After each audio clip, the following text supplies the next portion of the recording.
El análisis que hicimos previamente está fuertemente relacionado con esta idea de extrapolación. Si bien no es lo mismo, ahora vamos a contar un poco las diferencias. En el apunte de María Eugenia hay un punto de precaución sobre esta idea de extrapolaciones ocultas.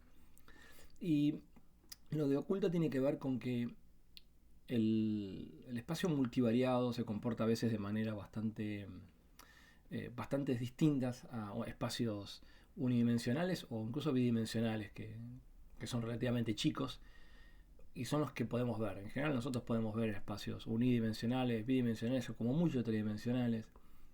Y la verdad es que cuando uno trabaja en espacios muy grandes, y eso se ve mucho en análisis multivariado, el comportamiento de las observaciones y de los modelos empieza a tener algunas características muy particulares.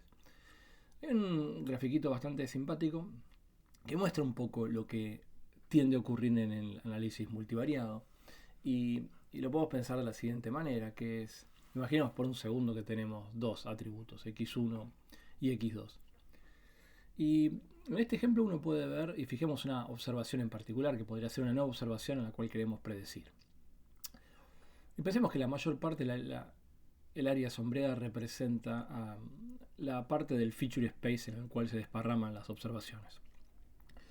Es un poco el ejemplo que vimos en el video anterior, pero menos degenerado, de alguna manera. En esta situación, está claro que, y en el gráfico se ve muy claramente, en términos de la variable x1, esta observación no está fuera de su rango de variabilidad. Está metida dentro de su rango de variabilidad. De hecho, hay otras observaciones que tienen rangos más extremos que esta. Y lo mismo le pasa en términos de la variabilidad de x2. Habrá alguna observación, por ejemplo, que tiene un rango, que tiene un valor más extremo de x2 que esta observación. Sin embargo, en términos conjuntos de x1 y x2, esta observación está relativamente lejos de lo que el modelo puede haber observado. Este es y no es un problema. ¿En qué sentido? En un modelo lineal, y ahí está también parte de la fuerza del modelo lineal, si en este caso particular, todo el análisis que estoy haciendo es para tenemos que pensar que esto vale para dimensión 2. Después al final del video voy a hacer un salto grande y voy a contar qué es lo que pasa en espacios mucho más grandes. Pero pensemos ahora en dimensión 2.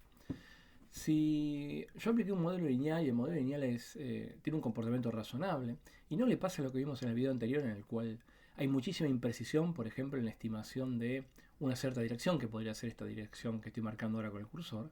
¿Se acuerdan que en el caso de generado que vimos antes, el modelo solo podía predecir razonablemente en la dirección donde más se desparramaban los datos, porque casi no tenía información en la otra dirección? Ergo, tiene una imprecisión altísima para poder captar,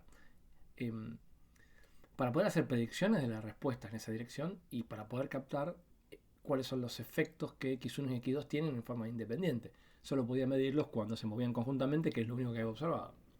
En este gráfico incluso, si el modelo lineal es razonable, esta observación no debiera ser peligrosa porque el modelo tendría suficiente información y si el supuesto de linealidad es cierto, podría extrapolar y captar más o menos cuál debería ser la respuesta que le corresponde a esta observación. Porque tendría, según este grafiquito, bastante información el modelo para captar qué pasa cuando las observaciones se mueven en esta dirección de x1 y x2.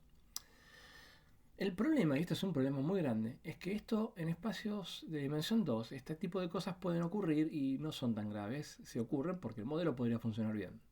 El problema es que en espacios grandes, cuando grandes estoy pensando en decenas de atributos, que es en general muchos problemas que uno encuentra hoy por hoy en la industria. En realidad uno tiene 50, 60, 200 variables para explicar un fenómeno. Incluso si uno tiene 1000 observaciones pasa esto. Ocurre un fenómeno que se llama la maldición de la dimensionalidad. ¿Qué es eso? Que es que el espacio se empieza a hacer más grande y no importa cuántas observaciones uno meta en ese espacio, todas las observaciones están aisladas. Entonces ya es muy difícil. Esta idea de conjunto compacto en el cual las observaciones se mueven, en espacios grandes casi no tiene sentido. Es difícil de visualizar, pero es algo que ocurre. Entonces ya incluso este tipo de comportamientos ni siquiera se dan porque no porque no haya algo que esté alejado de una masa compacta de observaciones, sino porque no hay una masa compacta de observaciones. Pero ahí es donde, en esas situaciones es donde el modelo lineal se vuelve más importante, porque son de los pocos modelos que tienen por simplicidad la capacidad de poder captar los efectos en muchas direcciones, muchas combinaciones de direcciones del espacio de covariables, y son un poquito más robustos justamente en espacios grandes. Los modelos tipo caja negra se vuelven muchísimo más impredecibles en esas situaciones. Pero ya vamos a ver más adelante algún ejemplo de esas situaciones.